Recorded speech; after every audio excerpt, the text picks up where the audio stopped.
Danish researchers followed more than 8,000 people for 25 years to answer one question.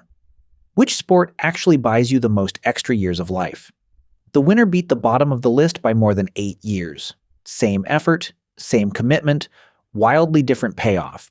And the sport at the top isn't the one that burns the most calories. It's the one you literally cannot play by yourself.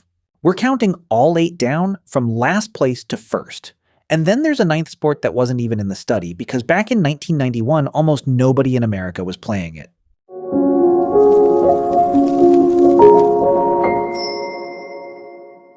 Hey, I'm Larry, and I'm here to guide you through the science of living longer, feeling better, and aging on your own terms. And today, we're revealing the top 8 sports that are secretly adding years to your life.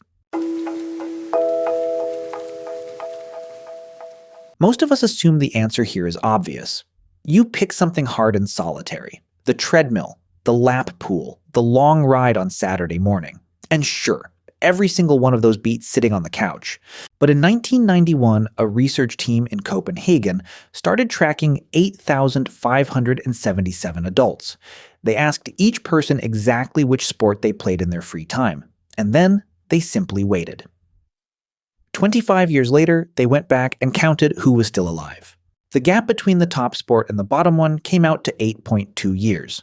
Not 8%. 8 years of life separating two things we both casually file under the word exercise. So let's count them down, starting at number 8. Health club activities. That's the researchers' phrase, not mine. Treadmills, ellipticals, stationary bikes, stair climbers, weights. Compared to people who did nothing at all, this group gained about a year and a half. A year and a half is real. It's measurable. It's better than 0. And if that's your routine, you're genuinely ahead of most people. But it's also dead last on this list. And the reason why is the entire point of this video. On a treadmill, you are alone. No opponent, no partner, no group that meets every Thursday and notices when your spot is empty. It's you, your headphones, and a number counting up on a screen. And that isolation is not neutral. A Brigham Young meta-analysis pooling 148 studies and over 300,000 people found that a lack of social connection raises your risk of early death by roughly as much as smoking up to 15 cigarettes a day. So while your legs are moving, the setup itself may be quietly working against you. So what happens if you take that exact same effort and just step outside? Number 7, calisthenics. Push-ups, pull-ups, bodyweight work. The stuff you can do in a park or your own backyard. 3.1 years. That is more than double the gym, using equipment that costs nothing. Nobody expected that. Calisthenics is technically just as solitary as a treadmill, and it's arguably less intense. But it happens outside, often in a park, often within earshot of other people doing the same thing. There's also variety. You aren't repeating one identical motion for 30 minutes. Your body is constantly solving small problems. Which raises an obvious question. Is a solo activity, even a good one, really the ceiling here? Let's look at what happens when you introduce a path, a pace, and the freedom to think. Number 6, jogging. 3.2 years. Which, if you're keeping score, is 1/10 of a year ahead of doing push-ups in your yard. And you might think, wait, running is intense. It's aerobic. It should be way better than bodyweight exercises. But the researchers controlled for intensity. They looked at leisure time jogging, the kind most people actually do. Not marathoners, just people jogging as a hobby. And here's what surprised them. Jogging gives you barely an edge over calisthenics. Why? Because jogging is fundamentally a solo activity.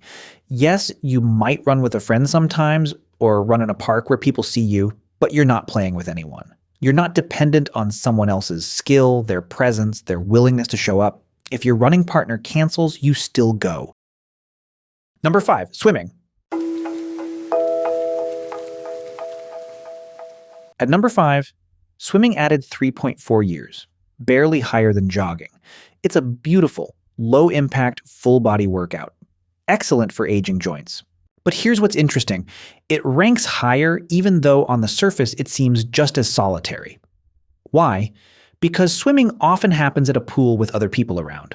There's something about that environment, the community space, the regularity of being in a place where people gather, that seems to add value. You're not just moving your body, you're part of a space where connection is possible, even if it's not guaranteed. So what happens when the people around you actually start to matter? Number 4, cycling. 3.7 years. A modest step up from swimming. Like jogging, you can cycle alone. But unlike jogging, it has an interesting social component built in. Cycling is the first sport on this list with a real social layer built in. Cycling clubs are enormous. Group rides are a fixture of Sunday mornings in half the towns in America. But notice the limit. You can ride with people, but you don't need them. Nobody's performance depends on yours, and the ride happens whether they show up or not. That distinction between I can do this with people and I cannot do this without people is where the numbers start to jump. Number 3, soccer.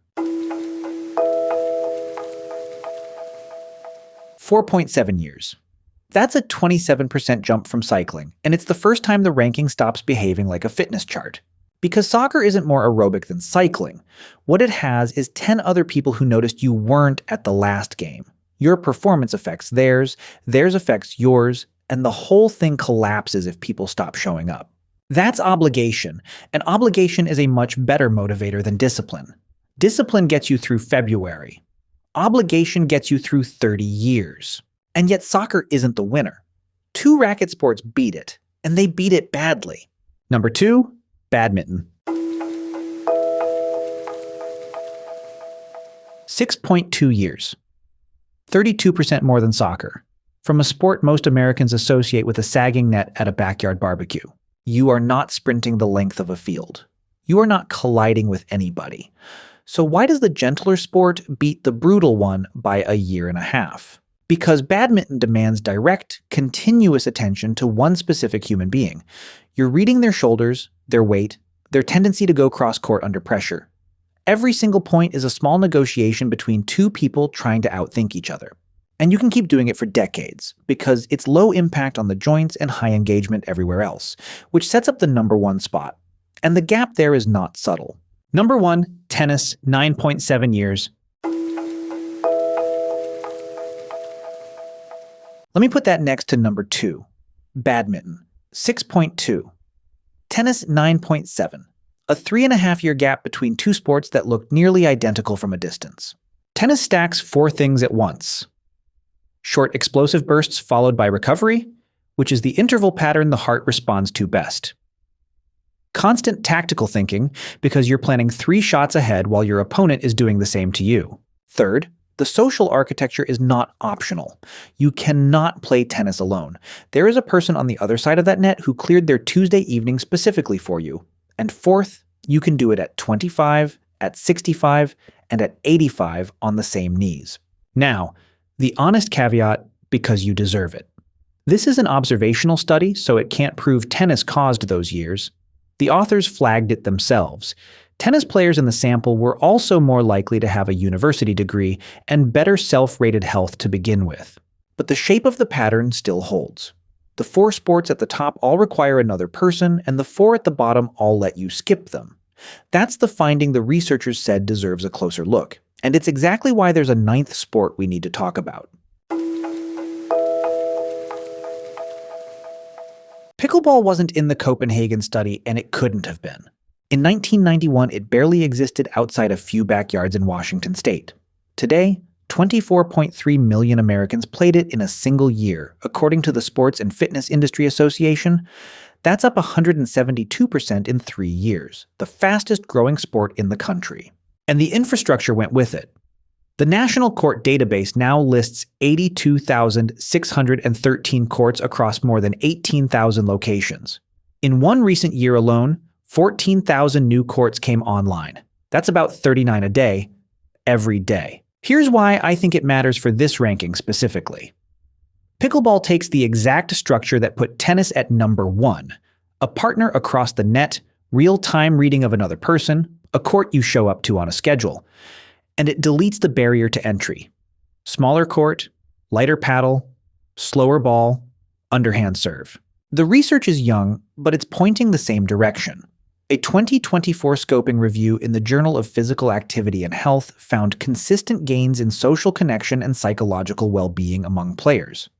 A separate systematic review linked pickleball participation to higher life satisfaction and lower depression scores, especially in older adults. On the physical side, the evidence is thinner, and I'll say so plainly. One 6-week study had middle-aged and older adults play 3 times a week and found significant improvements in blood pressure, cholesterol, and VO2 max.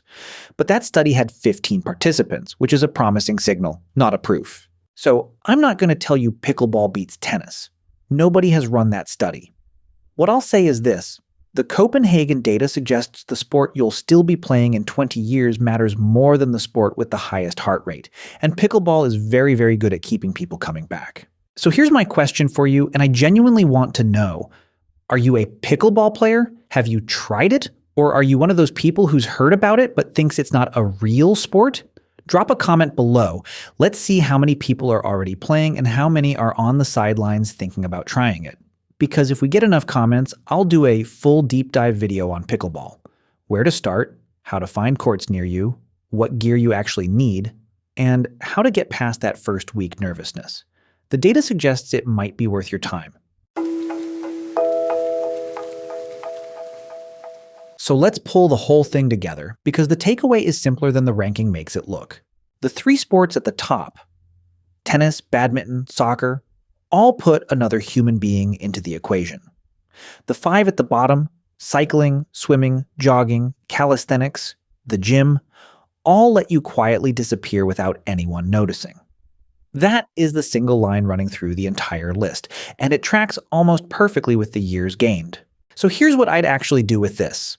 Don't pick the sport with the best number. Pick the one where somebody else has to be there for it to happen at all. That could be tennis or badminton or a Sunday soccer game or pickleball or something that only exists in your particular town. The mechanism doesn't seem to be the sport. It's that somebody is waiting for you, and that turns out to be surprisingly hard to replace with willpower. If this changed how you're thinking about your own routine, that's exactly the kind of thing worth a like. It genuinely helps this channel reach more people trying to figure this stuff out. And if you don't want to miss what we're digging into next, hit subscribe and turn on that bell, because there's a lot more of this rabbit hole left to explore. Stay curious, stay long.